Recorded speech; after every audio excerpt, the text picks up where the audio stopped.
Zone rosse è una indicazione che abbiamo ricevuto dal Ministero dell'Interno e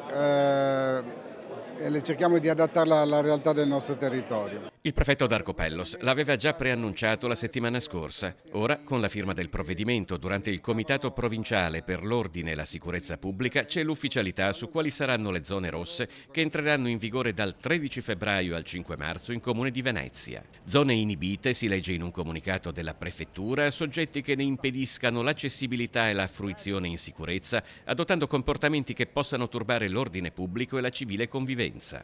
Nello specifico adotteremo le misure delle zone rosse nel periodo di Carnevale, elevando un po' tutti quei comportamenti che possono essere considerati perniciosi. Cioè noi prenderemo in considerazione, oltre a tutti gli altri reati che sono il bosseggio, eccetera, eccetera, anche quelli che sono delle molestie nei confronti delle donne o comunque delle fasce più deboli della popolazione. Durante il Carnevale, quindi, a Venezia saranno zona rossa Piazzale Roma e la stazione ferroviaria, compreso il piazzale di Santa Lucia e il Ponte degli Scalzi fino a Campo San Geremia.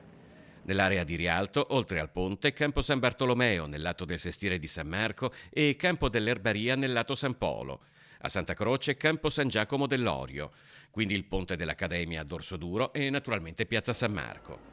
Molto ampia la zona rossa anche a Mestre. Si parte dalla stazione per estendersi alle aree attorno, via Trento da un lato, via Piave con via Montenero andando verso il centro, più in là sarà zona rossa anche via Torino con via Linghindal. Quindi tutta Corso del Popolo con via Gozzi e piazza Ferretto.